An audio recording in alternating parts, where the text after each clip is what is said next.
Hi, I'm Nicole Anives from ICCT College, Section MO49. I will explain about understanding compiler and interpreter. Compilation and interpretation are two different approaches to translating and executing source code. Compilation process C++ source code is translated into machine code or an intermediate code by a compiler. Interpretation in process the C++ source code is not translated into machine code beforehand. Instead, an interpreter reads or executes the source code line by line. Compilation output, the result is a standalone executable file or another form or code that is independent of the original source code. Interpretation output of interpretation of separate executable file is generate. The original source code is used for interpretation. Compilation execution, the compiled program is then executed directly by the computer's hardware. Interpretation execution, the program is executed on the fly and changes to the code can take immediate effect without the need for a separate compilation step. What compilation advantages? Compilation advantages, for example, performance optimization, standalone executable. Performance compiled code tends to run faster as it is translated into machine code optimized for the specific hardware. Optimization, the pilot can apply various optimizations during the compilation process, improving the efficiency of the generated code. Standalone executable, compilation produces a standalone executable file, which simplifies distribution and deployment. What is interpretation advantages? Interpretation advantages, for example, rapid development, platform independence, dynamic execution. Rapid development, changes to the code can be tested immediately without a separate compilation step, speeding of the development process. Platform independence, interpreted languages are often more portable since the interpreter can run off different platforms without the need for recompilation. Dynamic execution, the interpreter can handle dynamic aspect for the code, allowing for features like runtime type checking and late binding.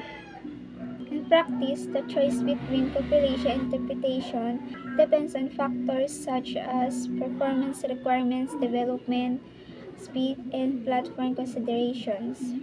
What is compilation disadvantages? Compilation disadvantages: lower development, platform dependence, debugging challenges. Slower development, the compilation process adds an extra step, potentially slowly down the development cycle as code changes require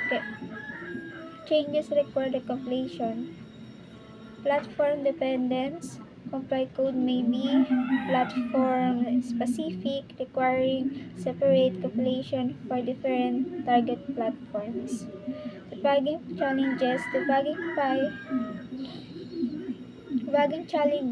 debugging compiled code can more challenging as the generated machine code may not directly correspond to the original source. What is interpretation disadvantages? Interpretation disadvantages, for example, execution overhead, limited optimization, dependency on interpreter.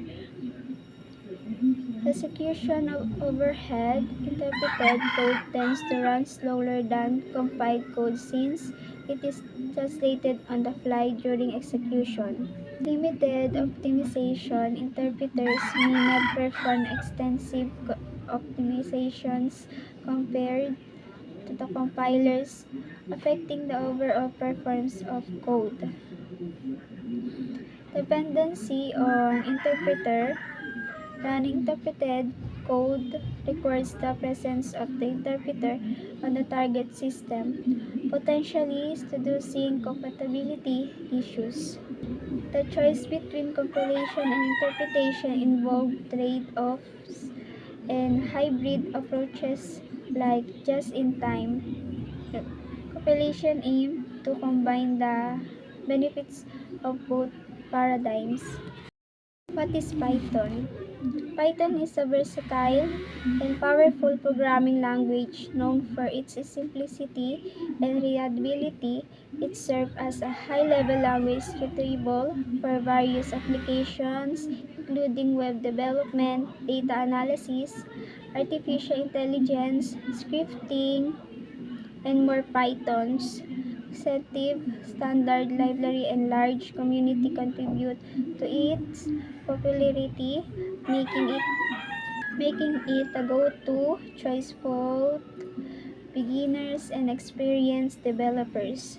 The language's flexibility, ease for learning, and support for different programming paradigms contribute to its widespread use in diverse domains. For learning and support for different programming paradigms contribute to its widespread use in diverse domains. Python rivals. Python faces competition from several programming languages, each with its strengths and use cases. Some notable rivals include JavaScript, Java, C++, and C#, R and Julia, Go or Golang, and Ruby, while Python excels in reliability, versatility, and a vast community. The choice of programming language often depends on the specific requirements of a project and personal or organizational preferences. While Python excels in reliability, versatility, and vast community, the choice of the programming language often depends on the specific requirements of project and personal organizational preferences.